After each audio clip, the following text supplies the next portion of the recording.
And welcome in, everybody, to another episode of the High Low Sports Podcast. We appreciate you all joining us, whether it's live on Wednesday or you're listening to the audio version afterwards as well. It's always a pleasure. We love having you all join us. This week, we're going to do a little bit of something different. Normally, we kind of talk about what's going on in the world of sports. Today, we're going to go back a little bit to the roots and tap into the rankings part of this show. Something that Kelcey and I, we kind of like to call it rants, rankings, and recaps. Today, we're going to focus on the rankings and kind of build off that, looking at the big picture, and we're going to focus on the hardwood, and we're going to go with our top 10 NBA players today. Yeah, can't wait for this one. This is actually based off of today, so we're not talking going into the season before they started playing any games or anything like that. So that means some of these guys that you might be used to as a top 3, top 4 player may not be there. Like your resume only counts for a small portion of the pie. It doesn't count for a large portion of the pie these days. Yeah, so, there's going to be some I feel like one of us is going to get yelled at probably a little more than the others. No, we're both going to get yelled at equally from both sides of the equation. That's probably true as well. But you know what, guys, if you don't understand, like at this point in time, if you're not accepting of the fact that some players just get better, some players get worse, it's called aging, it's called a progression, it's called a regression. If you don't know anything about that, well, I suggest you maybe play Madden or NBA 2K for one season, and then you learn about progression and regression real fast and in a hurry. But if you don't, if not, just look it up and you'll learn exactly what it means. But no, it's gonna be fun. I'm actually really excited about this one. And as well, we're also gonna talk a little bit about maybe some different flavoring in the NBA that we're used to now, and that's the international flavoring. Is it? Maybe it's finally gone international. Has the NBA finally reached that 50-50 point where the international game is influencing the NBA more than the vice versa? Exactly. We'll look into some of the numbers behind that, look into some of the players as well, too. And we're going to take a look at how many of those are in our top 10 as well, too. So we got a fun show to cover here. Before we get into all the fun times, we do want to give a big shout out to our friends over at Manscaped as well. Manscaped we have been fortunate enough to be partnering with Manscaped right now as well, too. Go use code HighLowSports at checkout to get yourself 20% off. In case you don't know and you haven't really been familiar with them, Manscaped is the leading premier men's grooming brand out there on the market as well. From your hair downstairs, your chest, your face, your ears, your nose hairs, deodorant, shampoo, whatever you need, they got a little something for everybody as well, too. It's about holiday season time, whether you need a full gift for somebody or a stocking stuffer just to kind of give a little bit of bulk to those because nobody wants a flimsy stocking. Just add a little something to it. Or if you want to send a subtle hint to that someone special in your life, they have a little bit of something for everybody. And Kelcey, you have one product that's been standing out for you that you've been using a whole lot recently. Man, I've already had to buy a restock of it. That's the crop preserver. If you guys have not watched any of our videos lately, any of our recordings, it is anti-chafing. So what it does, basically, you get done showering, you dry everything off, make sure it's nice and dry, put it on. Walk around your day. Every big guy in the world has experienced chafing. Every man in the world who's gone to a sporting event in warm weather has experienced chafing. Or if it's rained, you've experienced chafing. Honestly, probably most females have experienced it doing the same exact things. Look, if you guys haven't checked this out, it's absolutely fantastic. You put it on. I have stopped having to buy baby powder, which is that's been, the tried and true method. Every man, every person knows. You just have that random little bottle of baby powder that sits in your bathroom area. And well, guess what? I was able to get rid of it. This stuff I've been absolutely fantastic. Got multiple sporting events. Just finished with a Florida Georgia game this last weekend, and it's a lifesaver. That's all I can say. It's a lifesaver. Absolutely fantastic. Check it out, guys. Manscaped.com. Go look at the crop preserver. While you're there, check out all the great packages they have. You get 20% off at checkout. Look, just protect your balls. That's the important thing here. We're trying to protect the jewels here. Take care of your pair and everything in between as well. So definitely go check that out for us as well. So now we're going to get into it, Kelcey. Top 10 players in the game of National Basketball Association today. I'm going to go ahead and let you kick it off. We're going to go from 10 to 1. So Kelcey, go and tee us off. What are you looking at? 10 to 1. I'm starting with a little bit of fire on the flames already, and I'm going with the guy I maybe alluded to a little bit in the intro, LeBron James, sitting at number 10 right now as far as best player in the NBA today. And if anybody's listening, it's because did you see him airball shots all night long? He's been airballing everything. 1 for 10 multiple times from the 3-point line. It's been absolutely atrocious watching him play it recently. Outside of his passing, outside of his just headiness of the game, there's not been a whole lot of positive going on for LeBron. I lambasted him in our last week's video about the Lakers' success and how he's always at the root of every team's issues and their successes. Well, right now he's at the root of their issues. But look, I gotta give him credit where credit is still due. He's still one of the best, on, like, if you give him an on-ball opportunity to play defense, he will play if he wants to. And this is the thing, is when he wants to play, easy top 10 player, probably a top 5 player in the league still. But we haven't seen that yet from him in this early season. We haven't seen it. Really, you go back to last year, really didn't see much of it last year either at the end of last year. So it's going to be an uphill battle for LeBron. Obviously, he still wants to keep playing for a couple years, but right now I have him sitting at number 10. If you listen closely, you can hear the one side absolutely screaming, how dare you not have him in the top 5? He's the GOAT. He's number 1. If you listen even closely, you hear the other side saying, well, you say all that and you still put him in the top 10. That's egregious. You said this was top 10 right now, the way he's playing. You can hear both sides. Hey, you're going to have to lambasting you. No matter where you put him, you are wrong. Yeah, no, you're exactly right. Like, wherever you put LeBron, I could have put LeBron at number 1, and everybody was like, oh, that's terrible. I could have put LeBron off the list, and that would have been absolutely horrid. I mean, I don't know what I got more heat for. What we'll find out, I guess. You might have picked one right in the middle that just gets enough heat. I felt like 10 was a good spot for him because, like, at the same time, where as bad as he has been, all it takes is a flip of a switch for LeBron, and LeBron is back to being that top 5 player we know. Maybe don't love him, but we know. So we'll see if when he decides to flip that switch, but he always does it every season. He will flip a switch, and he'll go on a 20 to 30 game run where he's just that dude, where he is the potential GOAT conversation. Like, he is that guy. And so we'll see when he turns it on. But as of right now, yeah, I'm going to give him 10 because it's like he could go lower, he could go higher, but I feel like 10's a good sweet spot for him right now. All right, that's interesting. All right, so we're starting things off with a bang, as you mentioned as well, too. All right, we'll go to Kelcey. What are you looking at? Number 9. So number 9, I'm going with the dude that is putting up numbers right now and has been doing so his whole career quietly in the Pacific Northwest, and people just keep overlooking him. And that's Dame Dollar. Like, already had multiple 40-point games. 40-point games. And, like, you don't just do that. You don't just do that.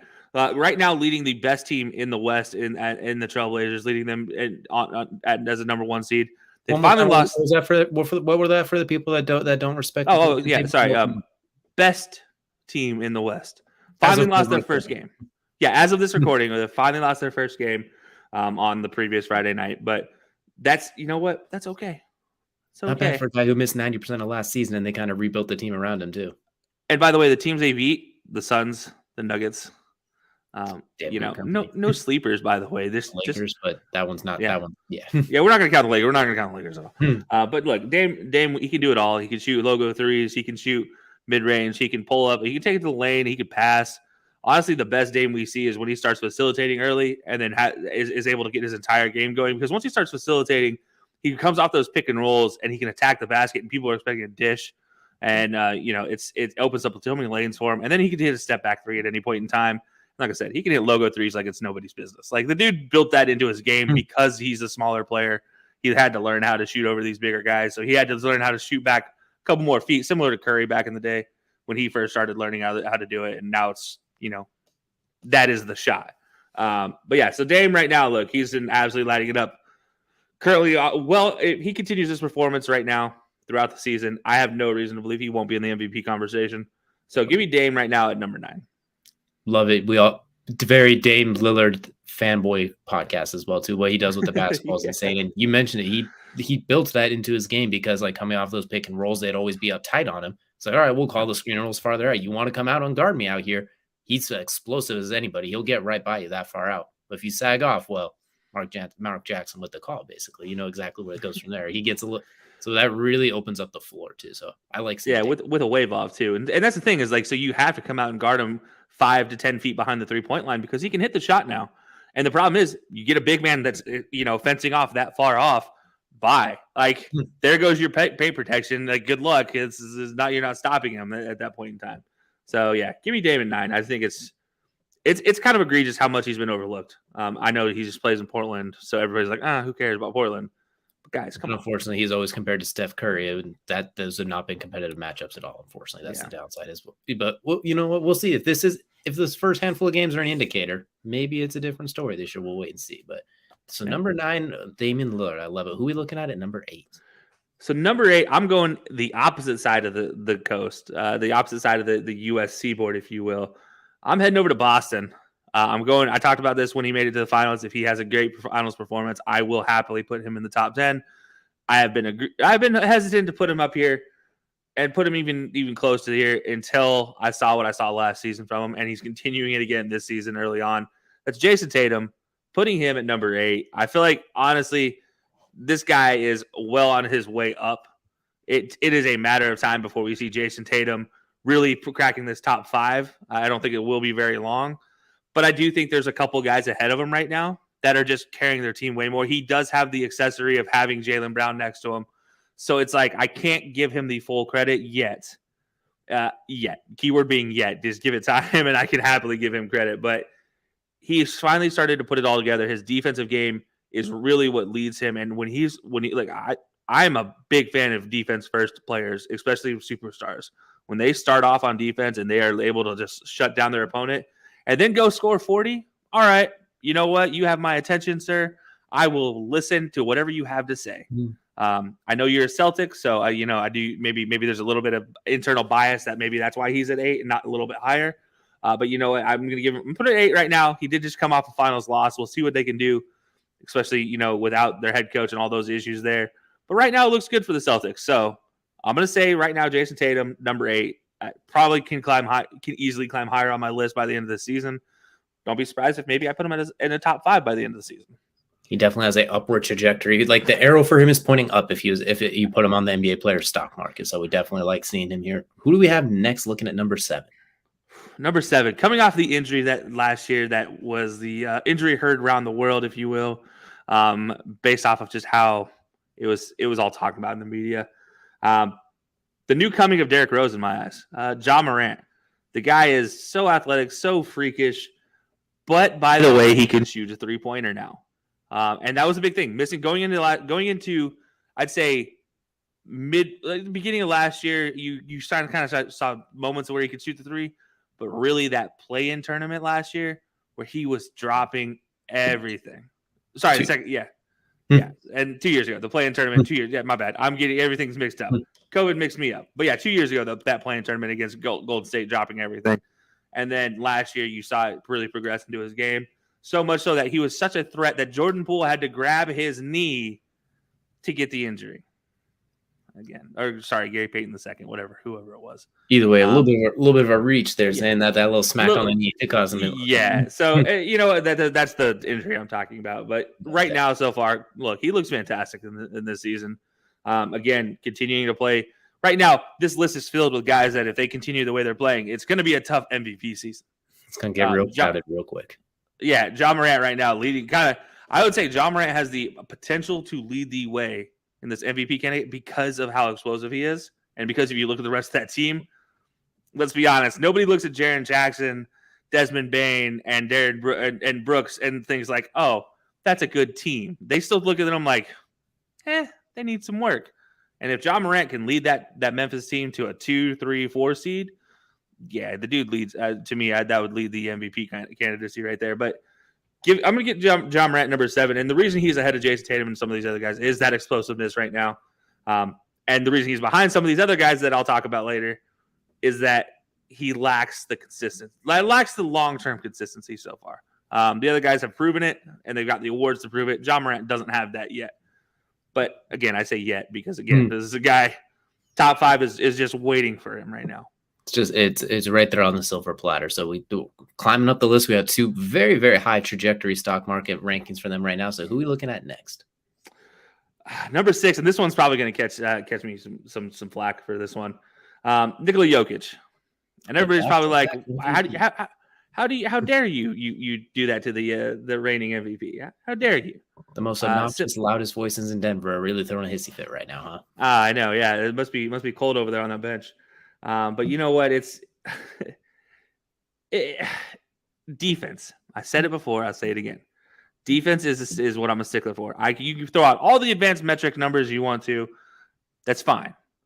But if you can't play simple defense against a Plumlee or against a Steven Adams or a all defensive big man who can still dominate you down low, you're useless to me. I cannot play you in those situations late in the game when you're getting dominated by some 40-year-old man from New Zealand.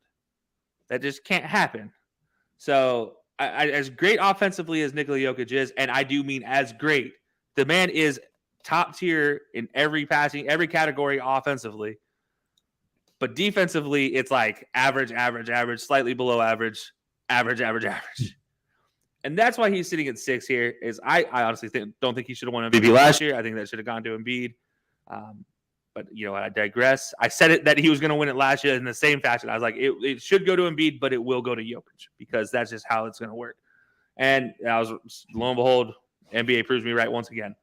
But give me Nikola Jokic at number 6. And this one, I think, is the opportunity.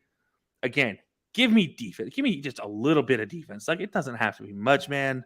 Give me the noose of Jokic defense that was there before you. I'll be okay with that. That was good enough defense that I could live with. Like, that's all I need from Nikola Jokic.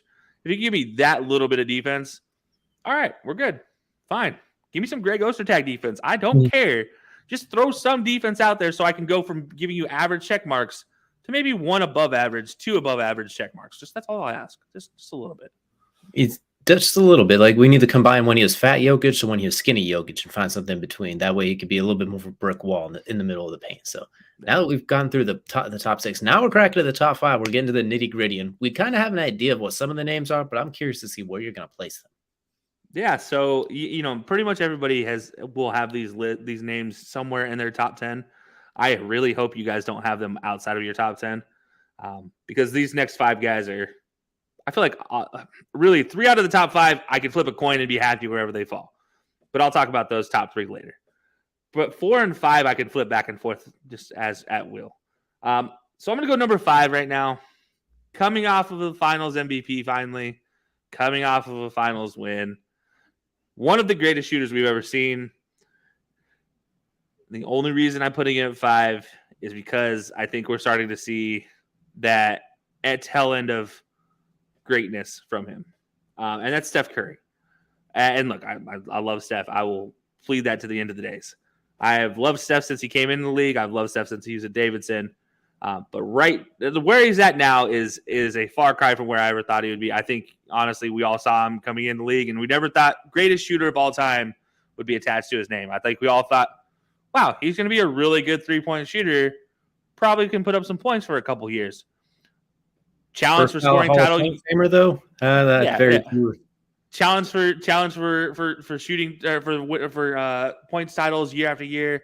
Challenges for shooting percentage titles. Challenges for best one of the best players overall. By the way, just player of the generation too. Yeah, I mean, like, generation, decade, like all decade team, and he literally pushed some great players out of the all decade team. Let's just put it that way. And so Steph Curry, look, he's had a fantastic story. I'm not saying it's over. I'm not saying it's even close to over, but I do think we are starting to see that sort of everybody can do what Steph does now in the new NBA. And maybe not everybody the same stuff, but it's essentially the stuff that Steph can do. They can do. It's not going to be as it's not going to be as flashy. It's not going to be as effective every time. But you know what? Like we just talked about Dame. He built in the deep three. Every kid coming out of college today can build in a deep three. Every kid today can shoot a 3-point shot. Every person wants to shoot a 3-point shot instead of taking the easy 2 points on a fast break. That's the Steph Curry effect. So yeah, this has a little bit of, like we talked about in the intro, this has a little bit of his resume built into this ranking. But really, you can't tell me that after last year, what he was able to do, putting Golden State on his back and Draymond on his back and Klay Thompson on his back, and say, "Hey, follow me, guys. We're gonna go win another title." That wasn't impressive, because that was the most impressive thing I think I watched last season. He was absolutely fantastic, and I think this season he's started off just fine. Like, it hasn't been great for Golden State early on, but again, Steph Curry still shows that he's still Steph Curry. It's like it's just one of those things. He's just going to keep doing what he's doing. You know what you're going to get from Steph, and it's going to be great. And it's just what he keeps doing. So give me Steph at 5. And again, this might catch some flack. I don't know. We'll see. You know what? I'm not gonna say anything. I'm gonna be talking about Steph a little bit when we get to my list as well. So I'll go and let you go right ahead to number 4. All right, number 4. I'm going with the other big man. And if you don't know who the other big man is, it was the guy who I just talked about. Should have won MVP last year, which is why I have him ranked higher than Steph Curry and Nikola Jokic, because I believe he should be the reigning MVP. I also believe that he is the best all-around big man we've seen since early era Shaq. And I do mean that because Orlando Shaq, fantastic. Offensively, defensively. Joel Embiid, fantastic offensively, defensively. You name it, he can handle, he can dish it, he can block every shot that comes in, he can get every rebound if he wants to. Joel Embiid is an absolute monster, and he's still getting better. It's like Giannis, but as a pure center. And I say a pure center, but a pure modern center who can handle the ball and do things that most players have only ever dreamed of. I mean, if you told me a center is going to be sitting there at the top of the 3-point line, taking a man taking a smaller guard one-on-one, spinning around him, laying it up at the line, finishing an and one, and then going to the line and gets the 3-point play, and he does that consistently, I'd laugh at you. I'd be like, no, that's not no. There's no other Shaq. No Shaq exists anymore. That doesn't happen. No, and yet here's Joel Embiid. He'll do that. He'll spin you around. Oh, and then he'll hit a step back three occasionally as well. It's just that doesn't happen. It shouldn't happen. The guy's too big to be doing what he does, but he does it, and he does it well. He does it well above average. And if you talk about like I compared Nikola Jokic, his offensive stats all at above average. His defensive stats all above average, and that's where I think gives him the credence to be a higher rank on this top 10 list, and especially top 5. So give me Joel Embiid at number 4 here. All right, I like it as well too. Got a little bit of that international flavor starting to show up here as well too, including with Joel Embiid. So now we're getting into the top 3, and I'm curious to see. I think I know who these 3 are going to be. I'm curious to see where you let them fall. Yeah, so I'm gonna go ahead and say it this way: my top 3 are Luka, Kevin Durant, Giannis, but I'm not going to tell you the order just yet. And I'm just going to say that I could flip a coin and end up with completely different scenarios than what I ended up with, and be okay with how this falls. I'm just going to say that right now. This is based off of going from last playoffs and this summer and going into this season. So that gives me number 3. I'm going with Giannis. The biggest reason I'm going with Giannis is, 1, fantastic player, but he got beat by Luka in the summer when Greece and when they played international ball. And those two teams, honestly, the Greek team is way better, and they should not lose to Luka's team ever. But Luka did carry him to a win, so that's 1 point against Giannis. Giannis also, if it wasn't for Kevin Durant's 1 inch longer toes, would not have made it as far as he did in the playoffs, but they did. And look, another thing is Giannis. I've talked about this. Giannis, we're watching I think the greatest player of our generation continue to grow in front of our eyes every day. The guy's been playing since he was 13, 14 years old. Been playing this game for less than 20 years, and yet he has gotten better every year in the NBA, gotten bigger every year in the NBA, and yet he's added more to his game every year of the NBA. So I can't take anything away from Giannis. He is still a fantastic player. I honestly think great things are still ahead for him. I think this year, though, is not going to be Giannis's year. We've had a lot of Giannis in the past couple years. I think this year is he's sitting at 3, and I think it's a very comfortable 3. It's really a 1C if we're going to be completely honest about this. But Giannis right now, I'm just going to put him at number 3, and I'm just going to stop talking about it. All right, let's go ahead and go into 1B and 1A then, since this is how we're going to put some pure blasphemy on the entire country of Greece. But all right, who do we have next? Look, I mean, hey, you can't. There's not a whole lot you can put on Greece. Never mind. Anyways, number 2, I talked about his 1 inch long toes, 1 inch longer toes than normal people. That's Kevin Durant. I'm putting him at number 2 here, and I do think he is still going to be my MVP for the season. He has shown that he is going to be nothing less than said player. But going into today, if you ask me who is a better player today between Kevin Durant and my number 1, who I already mentioned, Luka, I'm going to have to go Luka. And that's nothing against Kevin Durant. But when you look at what they're doing right now, Luka played all summer. All summer he played European international ball. Kevin did not. Kevin took all summer off. What's the one thing you need to do to get better as a player basketball player, especially? Repetition, high-end repetition. I just talked about it. Luka played against Giannis during the summer. He beat Giannis's team. Heads up. That's a damn good team they beat. So Kevin Durant is second by proxy to the fact that Luka has played all summer and gotten better. He has continued the momentum he took into the playoffs and was dominating teams and should have dominated the Suns out of the playoffs. Unfortunately, well, we all saw how that ended up. So Luka took that momentum, took it into the summer, continued it, grew on it, is bringing it into the NBA today, and is still lighting it up so far through the first couple of weeks of the NBA season. That's the only reason Kevin Durant's number 2. I can literally, this whole conversation about number 2 Kevin Durant is all about number 1 Luka. And it's so unfortunate because it's like the story of Kevin Durant's career, right? Like it's always been about LeBron. It's always been about Russell. It's always been about this guy. Never been about KD. And the thing I think is going to change in this season is KD is going to be like, you know what? Forget you guys. It's about me finally. And he's going to go get himself an MVP. He's going to take this Nets team very deep in the playoffs. And he's going to feel good about it. And he's not going to hate himself. He's going to play. I feel like he's going to play 70-plus games this season. I feel like he's going to play fantastically through a majority of them. I just think right now, today, which is what this list is based off of, Luka is better than KD. And that's my number 2 is Kevin Durant. Number 1, Luka Doncic. For those reasons, I'm not going to talk any more about him. That's how that list shakes out. All right, definitely some interesting picks in there as well too. And keeping with the theme as well too, we got 4 international players being shown in that one as well too. So definitely, I like it as well too. So I'm going to go ahead and go into my list. I'm going to go from top to bottom as well too.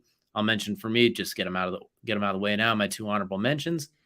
You know what? We're actually going to wait on this. I don't want to spoil anything, so I might give away what we have coming next. So I'll get to the honorable mentions at the end. But number 10, this one's a little bit of how he's playing now, a little bit about how he's going to play, and a little bit of what he's done. But I'm going with Donovan Mitchell at number 10, the newly minted Cleveland Cavalier. We look at him, what he's done in Cleveland so far. He's averaging like almost 30 a game, and he's almost had a triple-double a few times. We look at what he was doing the last couple of years, number 1 seed in the West at one point, back-to-back 50-point games in the bubble. We see what he's probably going to do. Probably the most talented roster he's got a chance to play with as far as actual offensive talent. And he's finally out of it. As much as great as a coach as Quinn Snyder was there, as productive as they were, that was a really poorly constructed team for today's NBA. For longevity, deep run success. It was built like a early 2000s, 1990s team where you have that superstar bucket getter, then you build role players that like single skilled role players around him. I know Mike Conley was nice, but you got the worst at Mike Conley, unfortunately. You got him at the very end of his career. Jordan Clarkson was not the Cleveland Jordan Clarkson in both appearance and play, but that was a 6-man that was very, very streaky. Now you have him paired up with guys like Evan Mobley, Jarrett Allen, Darius Garland, guys that can actually go get some buckets with them, that can play offense. It's not, hey, I'm going to go take all the shots and Rudy Gobert get your putbacks. None of those guys are as limited as Rudy Gobert was offensively, or even we love Joe Ingles' old man game, but it's very limited. Doesn't get off the ground or over the phone book. So I think now he's surrounded by guys like that. And we've seen the defensive side of him coming out a little bit more as well. Weirdly enough, Utah, a defensive team historically, didn't actually ask him to do a whole lot defensively. Like, he still stepped up to the challenge. But I think we're going to see the best Donovan Mitchell throughout this year. And I think he's going to ascend. And back, guys, don't forget, I should be in that arguably first, second, or third best 2-guard conversation guaranteed as well. Like, he is that dude. I think we're going to see a lot of it this year. And don't be surprised if he leads the Cavaliers on a nice run. So give me Donovan Mitchell at 10 with a very, very chance to climb this list as well, too. And maybe taking a little bit of resume, like you mentioned. It's a small piece of the pie, but he's got a pretty decent resume to start for such a young player, too. Yeah, no, I love that pick. He just missed out on my list. Obviously, I talked about LeBron being at number 10. So you would have had to. It would have had to be a little special. Like, he would have had to be putting up 40+ a night to get over that LeBron James hunt and get into that top 10 for my list. But I do love that Donovan Mitchell pick there. Speaking of LeBron James, I'm going to go right into it. I have him at number 9 for a lot of the same reasons you said. Still, in my opinion, the best passer in the game right now as far as pure passing goes. He's still – the reason he's not higher is, A, the injuries recently have I think they've taken a toll on him. We don't see quite that same burst. You mentioned sometimes when he wants to play defense, he could lock up. But then there's other times where it's like someone's pushing him to go play defense. There's times where you see poor body language, like when Russell Westbrook takes a bad shot or LeBron misses a layup. You see and it takes away a little bit as well, too. I'm not saying like he's lower on this list because of attitude issues, quote unquote. It's because it actually affects on the play, because then you're not getting back on defense. Then the next offensive possession, you're chilling in the corner. It's not good. I'm trying to think of how to word this, because he's still fantastic, and we still see when he is on his game, he's still fantastic. still the best passer in basketball, still a good defender, still a very good driver of the basketball. Problem is we don't really see him drive the basketball. He's playing outside of his strengths a lot more. The fadeaway 2-pointers, the step back threes, the hucking it from the logo. He hasn't quite played his game in recent memory. And I think part of that is because of the injuries. Part of that is the absolute abysmally constructed roster they have right now, because my goodness. So I think he's here he probably has more resume built in here, but at the same time, he still has some of those attributes. It's like, okay, he's going to be top 10 until these start to go. Like, you can't pass the ball as well and run and do some of the things he does and not be in the top 10. So I got LeBron at 9 for a lot of the same reasons you are, but when he's on his game at his absolute peak, like let's say he's fully locked in, 0 dark 30, quote unquote, he could easily still probably play at a top 5 level, barring injury. Okay. You know what? You already know my feelings on LeBron. Yeah. So obviously I respect it. It's very similar. So I'm just gonna move right on to number 8. And number 8, I got the electric Derrick Rose 2.0, as we have been calling him since we started calling the color cast games with him, and Ja Morant. I think he's explosive. He's developing as a passer as well too. I think he's getting that part into he's learning how to shoot, as you mentioned. That team is full of good players. Like Jaren Jackson's good, Brooks is good, Desmond Bane is good, but he doesn't have like a co-pilot superstar. He doesn't have a Kyrie Irving and a Ben Simmons. He doesn't have he doesn't have the explosive number 2s. It's a pretty decently constructed team led by Ja Morant, who he's the captain of the ship. The only reason he's really not higher is last year he missed 20 games and they went like 17-3. So as great as he is, I also do think that team is better than we give him the things we give him credit for, like I just did. Maybe we give him a little too much credit for that, because that's still a really good functioning machine. As much as Taylor Jenkins, the coach, likes to say dumb things like how Jordan Poole or Gary Payton should be suspended for going after his knee when he gave it a love tap on the side and throwing the hissy fit that he did after that, he's still a fantastic coach of basketball. So give me Ja Morant at 8. And as you mentioned, I think he's an underratedly dark horse candidate for MVP, especially if they can go on the run they did last year. And let's say this year for MVP, they don't vote on weird advanced stats that they just kind of want to pull out and sound smart. They go off it. Ja Morant can be very deep in that MVP conversation. And I'm actually glad you brought up the coaching staff and that stretch of time that Ja Morant lost last year due to injury, and yet that team still went on a run. It kind of was my point of why I say people look at Dillon Brooks, Jaren Jackson, and Desmond Bane, and they're like, oh, that's crap. Realistically, they're not that bad. They're really good young players. And so I'm glad you mentioned that, and especially their coach.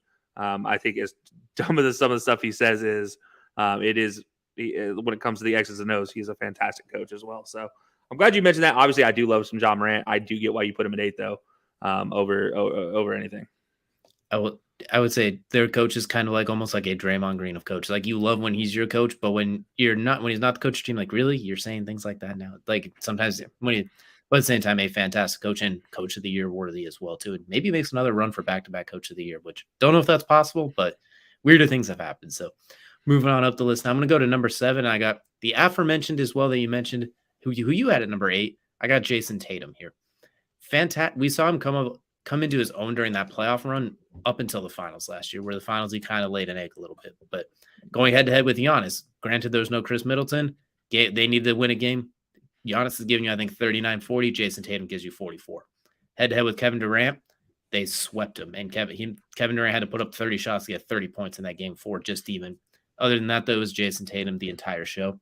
This year, he's already averaging like 33 points on top of it on pretty decent shooting splits. His biggest issue is sometimes he gets a little high volume with his shooting, where this year, I think if he can take that down just a little bit and add up the efficiency just a little bit, he's going to win a scoring title, maybe even a couple of them throughout his career. He's a young kid and he's continuing to ascend. And I think the way that the team is built, it's built for him to thrive as well, too, because like Jaylen Brown, his co-pilot, is not necessarily a high volume scorer. He's a guy that scores almost off of those opportunities, because if you afterthought him, he'll kill you. If you lock in on both of those, it's hard. You can't put all of your resources on 2 guys, because then everybody else is going to score. So I think it's a really good system for him to thrive. And you mentioned defensively, he has been locked in defensively. I don't think he'll ever be a defensive player of the year, but I think he could really make like a second or third team all defense at some point, maybe even first. I'm not saying it's out of the realm of possibility, but he's just so good offensively. It might take. He's a fantastic young player. I think he's going to win. I think he's going to win a scoring title probably sooner than later. Yeah, no, I actually agree wholeheartedly with what you just said about Jason Tatum, about the defensive side and then the scoring title. I'm not going to say Kobe-like, but it is kind of Kobe-like. in its own right. You can see why I idolize him as far as the effort on the defensive end, the effort on the offensive end, and sometimes the high volume of shooting. Sometimes. When you ask him to play defense, lockdown, absolute lockdown. And the same thing that Kobe used to do. Like when it's crunch time, great defender, fantastic defense. First team all defense for like what was it, 8 years or something like that? Yeah, too? like I don't think Jason Tatum will be that long of a I don't think he'll have that many first team defense. Granted, he can prove us wrong, but then again, he's overshadowed by Jaylen Brown in a lot of those defensive categories on his own team. So that's what really skews this a little bit against him as well as helps him in the same time. Is like the whole Batman Robin thing they have going on. It sucks because it's more like Batman Superman in their own rights. It's they take away from each other as much as they give to each other, and so it's like crap. You can't you don't want to put one ahead of the other because you really can't. Exactly, 100%. So now we're going on to number 6, and this one's tough because I agree with everything you said about him, and I should have him higher, but I'm having him at 6, and I'll explain why in a bit. I got Joel Embiid at 6. I agree with you. Scoring champion last year, should have been the MVP. The fact that he wasn't, we said it in all of our we said it all the time on the podcast last year. It was not embarrassing, but it was not watching basketball. That's what it kind of felt like, is they weren't watching basketball for Nava. He's fantastic. Defensive end, he is really, really good. Like a top 5-ish center on the defensive end, maybe even top 3. He's committed to it. He doesn't get lost in those pick and rolls. Like he's not on no man's land. If you put a guy in the corner, he can get out there and contest it. He's not like Rudy Gobert, who's just spinning in a circle. And then offensively, arguably the best post game, if not the second best post game. He's taking people off the dribble. There's the joke about being a point center or a point forward. He's a shooting guard center with some of the moves he puts on, from like the triple step, jab step, spinning fadeaways. He doesn't have really holes in his offensive game besides getting too cute. That's really the biggest hole in his game, is if he wants to spend a whole game on the block, he'll do what he did last year and get you 35 and 10 and 12 a night. And I think if you're getting that James Harden that we think we're getting this year, we're hoping, maybe that the not fat one, for lack of better words, and one who's really locked in, I think they could be very, very dangerous, and Joel could skyrocket up this list. But I got him at 6 right now because I agree with you. He is the best center in the game right now.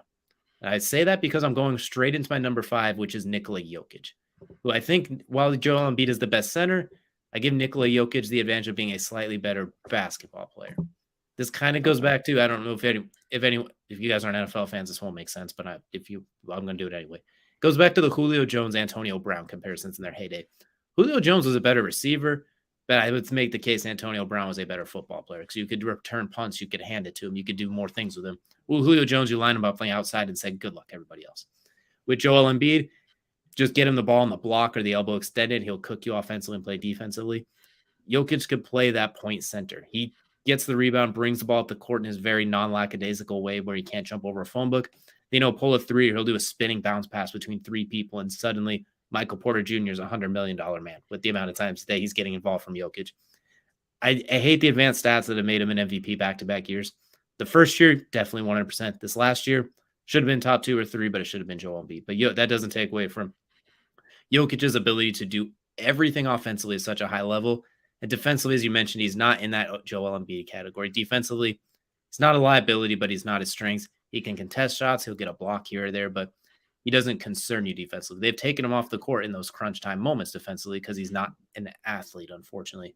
And when you're at this absolute highest level, the athleticism does play into part of it a little bit, because Joel Embiid, you don't mind him chasing people as much on the edge. I mean, he was chasing Kawhi in that miracle shot in the playoffs against Toronto a few years ago. He was just inches away, and Kawhi at the time was player 1, arguably.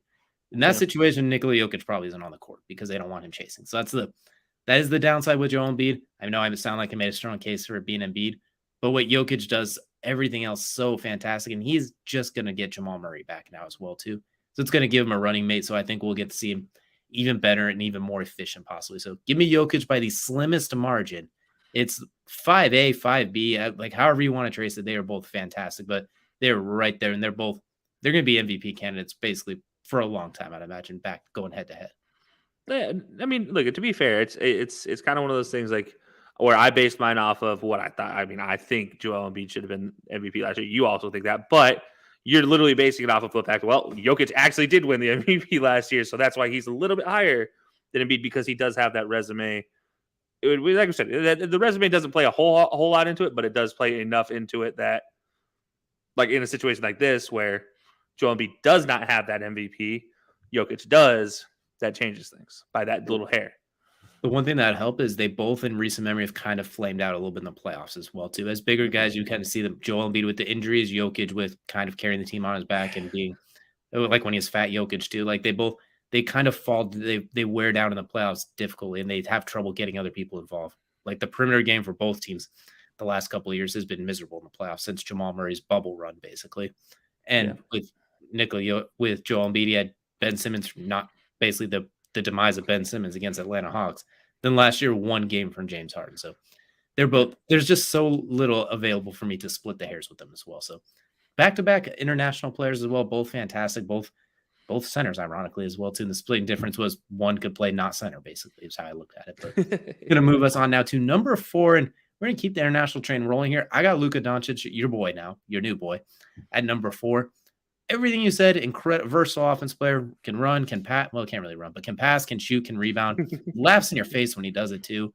His meme with Devin Booker last year is just absolutely hilarious. Defensively, he has quite a bit to be desired still. Yeah, and I think that's the only thing really holding him back, and just he's getting more NBA miles, if you will. Like he already has professional basketball miles from playing international ball, but give me Luka here at number 4. Plenty of room to climb. We're splitting hairs here at the top, and I think one of the things that hurts him is also that lack of athleticism as well, too. When it's so darn close at the top, something as small as like just being more athletic can make a difference. So, and I think that hurts him defensively as far as staying in front of people. So give me Luka at 4, but don't be surprised if he's number 2 or number 1 by the end of this year, especially if he does what you say he's going to do. He's going to jump. He's going to say screw athleticism and still jump over everybody on this list. So give me Luka as a climbing 4. Yeah, look, I mean, I respect it. Obviously, I don't agree with your assessment there, but I get it. I do understand why you have him at 4. And I'm interested to see where your top 3 goes, though. I will say he's so good that putting him at number 4 almost feels insulting in some ways. That's how good he is, and he's still growing as a young player. And the way Christian Wood's playing, don't see it. I wouldn't be surprised if they make a nice little run because now they actually have somebody to complement him as well, too. Besides a 5'10" point guard, so curious to see what they have going for it. Number 3, we're going with the reigning Finals MVP, Steph Curry. Is he probably towards the back end of his career? Probably. But what he did in that finals deserves a tip of the cap, and he's still showing he's got it. He's still the best shooter we've ever seen. We joked about like he put Draymond on that team on his back. He literally did in Game 4 when Draymond admittedly was mind screwed by the Celtics crowd and was razzled. Steph took all of the pressure off him by taunting that. We know how that crowd is too. Like there's it's not just like good old razzling intensity. Like there's some effed up people in those crowds for those Boston Celtic crowds. And he took all of that on his back and dropped 40 in Game 4. He basically got Draymond Green, who's become a liability at this point, and got him out of that funk. He's unleashed Jordan Poole in a way. Like you could tell how he's got the best out of Jordan Poole. He's got Klay Thompson. We're still waiting. He's probably never going to be the same again with those injuries. So it's not the Klay that we've grown to love throughout the years. He's still good, but it's not that Klay Thompson. Just everything that he's been able to do. But the reigning Finals MVP coming out this year, still looking good out of the gate. He might even have a longer career of being that good because of the way his game is played, of everything's like 30 feet away. And then when he gets in the paint, he has the way he floats the ball in the air, those layups, it makes no sense how he doesn't get blocked as often as he managed to avoid it. So give me Steph at 3 because all the intangibles he brings as well as that shooting ability. So I'm going to put Steph at 3, although he's the one that's probably not going to climb. He's the one that I think could start to go down this list, or others just jump him as they go up. Okay. I respect it. Yeah. And look, I mean, hey, I wasn't far off from Steph. I had him at 5. And again, like I said, my top 5 can really be, it's a 1 ABC and then a 2 AB. Like that's my top 5. So I totally understand your Steph Curry analysis and why you have him so high. And it is definitely a freak of nature type of thing when you watch him play. It's kind of like, how does he keep getting away with those things? It's a mystery we'll never figure out. You can make a legitimate case that he was the best player of the 2010s. It's obviously, I'm going to go with LeBron, but Steph Curry was probably number 2 right behind him as well. Too. I mean, you look at the 3 finals as well, to the multiple MVPs. That's how good he is, and he's still going as well. Too. Like can I split the 2010s? Like, can I get LeBron 2010 through 2015, and then give Curry 2015 or 2016 through 2020? Because that's like, I feel like that really is, to be fair. That's how it was. Yeah, exactly. It's absolutely, it's so dominant. And part of the reason that we can't put Steph in that conversation is because of when he teamed up with the number 2 player on this list for me, in Kevin Durant, the best scorer in the game still. Honestly, I can't put him at 1, and I was hesitant to put him at 2 because that last time we saw him play last year well, in the last playoffs, he was eaten alive for the greater part of three games as well. Like Jason Tatum really took it to him. He did not look 100%. Early this year, he has looked good. He's looked comfortable. The offseason tomfoolery, demanding a trade, all of that sort of thing, I was worried might play into it. If it doesn't affect him, or if it affects him in a positive way, like he kind of says what you said, where he's like, you know what, F it, and puts all of that on his back, like when he's in Golden State, this is why he's at number 2. You really can't, it's hard to stop him. Like you can definitely slow him down. You can agitate him. You can have him playing like kind of what Jason Tate did and put him in hell. But you can't really stop him when he wants to get his 25 plus. He's going to find a way to get it. And I think this year he's going to really show it because Ben Simmons is there's still some struggles there. There's still some mental demons that Kyrie's literally yelling, shoot the ball at him. So we'll see how this all plays out. But Kevin Durant, number 2, with everything he brings to the table, still even at his older age, I don't know. He's another one. I don't think he's going to climb. I think he's only going to go farther down. But right now I'm going to give him number 2, which means number 1, in my opinion, the best player in basketball today, and a guy who could be reasonably the best player of the 2020s, barring any injuries. And you know what? We've actually seen him be injured, and he still did not matter as he ended up winning a finals after his knee nearly exploded. I'm going with Giannis Antetokounmpo, leading the scorer in the game right now. At the time of this recording, at about 37 points a game. Once again, it's early, pound of salt. In the top 5 for rebounding. A very good assist man as well. I think averaging about 5 or 6 throughout his career. Oh, and arguably the best defensive player in the game. And it's hard to say he's the best because we look at his game and it's so damn simple. He's basically a center that can dribble because he's shooting threes and mid-ranges a little bit better, but nothing to scare you really. But we saw when he went head-to-head with Kevin Durant, 34 second-half points.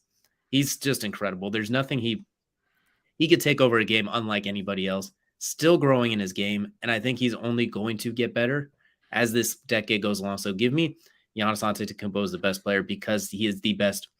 He's the best mix on both sides of the court. He's top 3 offensive player or top 5 offensive player and a top 5 defensive player. You can hardly make a case 1 or 2. So give me Giannis at number 1.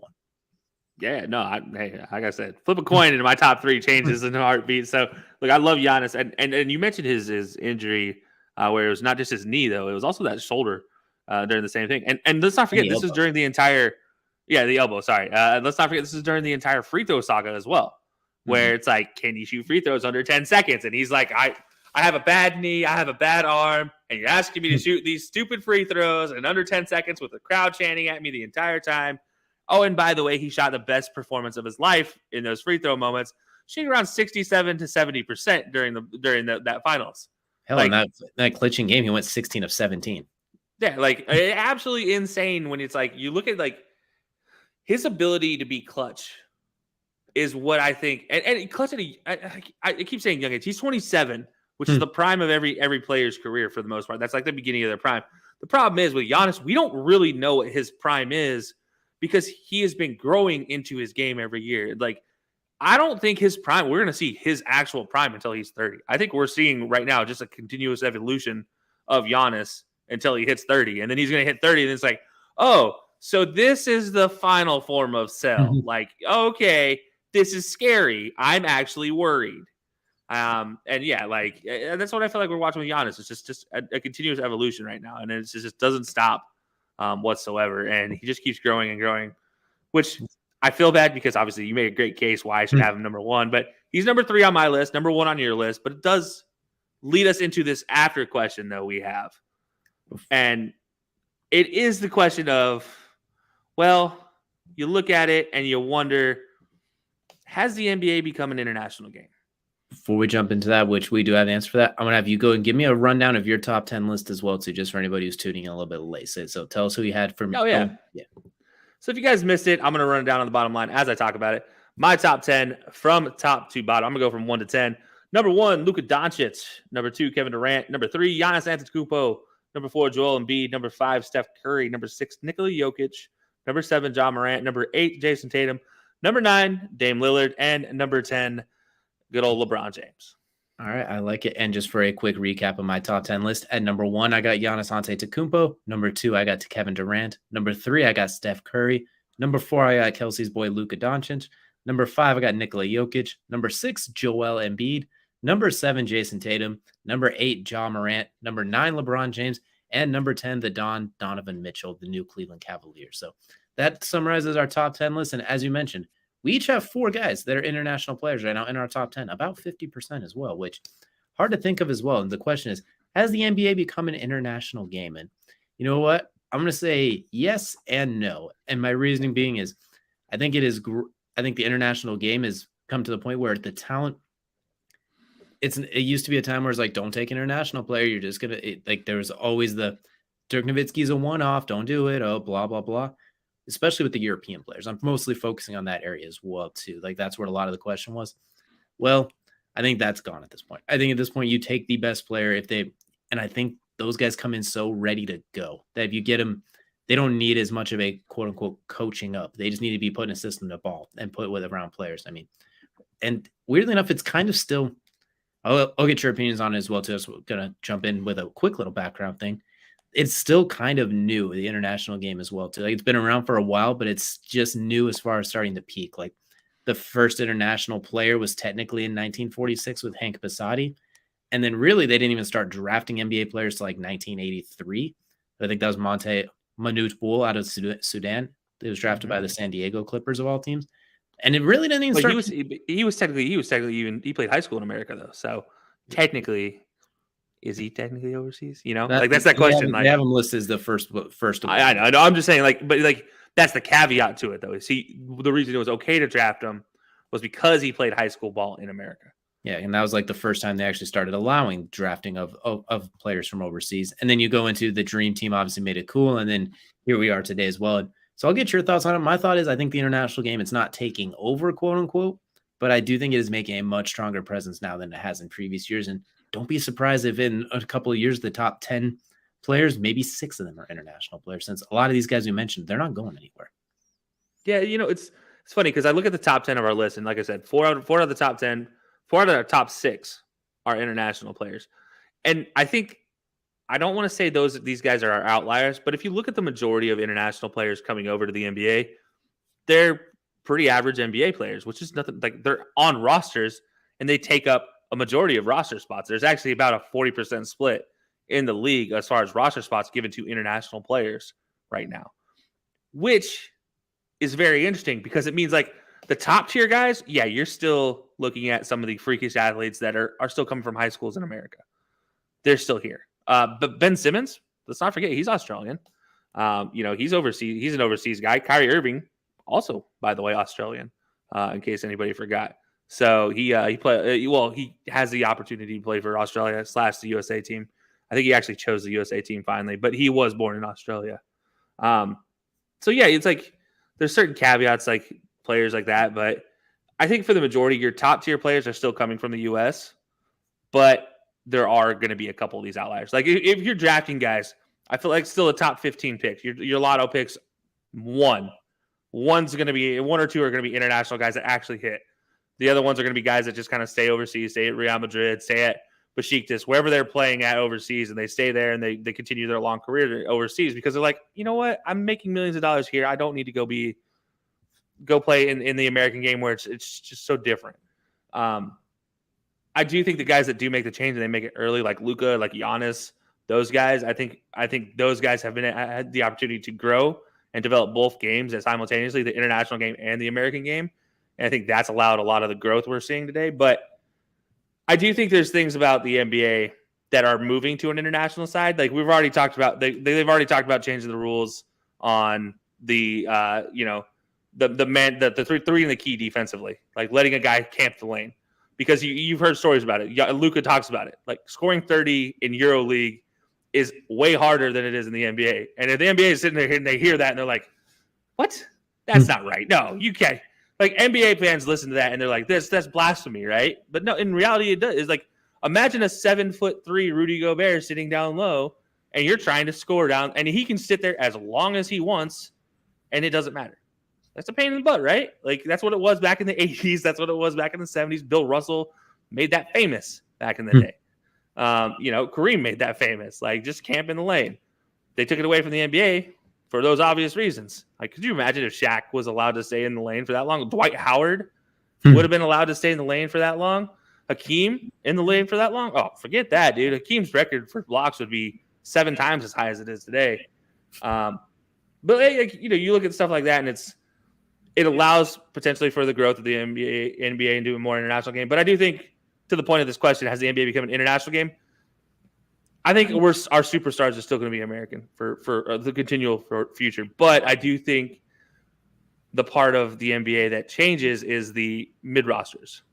Your Joe Ingles, those type of guys. Your Matthew Dellavedovas, the guys at Patty Mills, Andrew Wiggins. They're all international players, and they're mid-level roster guys. They're not, say what you will about Andrew Wiggins, but they're not superstars. And that's the thing is a lot of this is, it's going to change your mid-levels, and you're starting to see even maybe slightly above average. RJ Barrett being one of them, kind of sneaking into that mid-tier between mid-level players and really good players. He's in the in-between tier, so it's like, they are slipping in here and there, but Clint Capella being another one. But I do think as a whole, we're still seeing the superstars coming from U.S. places, U.S. locations. They're still U.S. born and bred, basketball taught in the U.S. But I do think, like I said, I think that the big change we're starting to see is that mid-tier of players, those average NBA players that are filling rosters being European. Absolutely as well, too. And just some little fun background as well, too. The San Antonio Spurs set the all-time record for international players on an opening day squad because they had 10 on their opening day squad during the 2013-14 season, which, by the way, was their year they won the finals as well, too. So the San Antonio Spurs definitely kickstarted it in recent memory as well. And Canada has produced the most foreign NBA players historically with 60. As far as European countries go, France has actually produced the most with 42. And they're about to produce one of the biggest superstars coming up. Exactly. And Australia also has 32 as well. And for Africa, Nigeria has produced the most with 29, with 75 total coming from Africa. So I would say it's becoming an international game. I do think the U.S. doesn't quite dominate it as much, but I do think, like you mentioned as well, too, there's still a little bit of a gap, but it's not a canyon anymore. It's just a gap, if that makes sense. And especially at that superstar level as well, too, where you see the guys who are already developed, but they can still build. Like the Lukas, like the Giannis's as well, too. They can still build on top. They don't come in tapped out. They come in with an incredible skill set that's not fully athletic based, since the European game is so built on fundamentals and basketball skill. If you can jump from the free throw line and do a windmill, that doesn't do you a whole lot of good in Euro, because there's that 7'2" Rudy Gobert sitting there ready to hit you in midair. Where compared to here in like AAU and that traveling basketball, where that one of those viral clips and you're suddenly drafted number 1 overall. So I do think that's where we see a little bit of the difference as well, too, is the guys that have that strong base that come over that are already that good can still build on top of it. Yeah, and a big part as well, we talk about growth of the NBA internationally. A big part is the Basketball Without Borders program, that camping program, like for the international players. You look at some of the big names off of that. Joel Embiid, he's part of the 2011 BWB Africa class. DeAndre Ayton, BWB Global 2016 from the Bahamas. I mean, Rui Hachimura, BWB Global 2016 as well from Japan. Pascal Siakam, Africa 2012. Being some of those as well. And, it's small things like that, but you look at that and there's 35 players that played in the Basketball Without Borders that started last season on a roster. So it's like, it is small things the NBA has done to help grow the game, but when you take 109 players last season, starting the season on an NBA roster, that's a good majority of players. That's not a small amount you're looking at there. So it's pretty impressive to see. And honestly, it's good for the NBA. It's a great thing to watch for the NBA as it continues to get more international. Game gets a little more free flowing as well. I feel like we're less stick in the mud back Bill Russell days, if you will. It's less NFL basically at this point as well, too. So real quickly before we get out of here, quick on the spot, rapid fire, best international player of all time. God, you're killing me. I'm gonna go Giannis right now, actually. Of all time. Okay. I like it. You know what? I'm going to go with Hakeem because I hold Hakeem in such incredibly high esteem, and I think he's a top 5 player of all time. So I'm going to go with Hakeem. Okay, fair. It's fair. I forget Hakeem because he did play college in the U.S. I'm just going with what he's considered international. He played overseas when it was Olympic time. So you know what? Give me Giannis is not that far off though. You could probably make Casey's number 3 behind Dirk Nowitzki in my opinion too. Like Giannis might just take that. No, give me. I'm gonna go Dirk. I'm gonna go Dirk. I'm changing my mind to Dirk. All right. I'm sorry. You put me on the spot. My brain went blank. All right. It's all good. Well, that will do it. Thank you all so much for joining us here today. We will see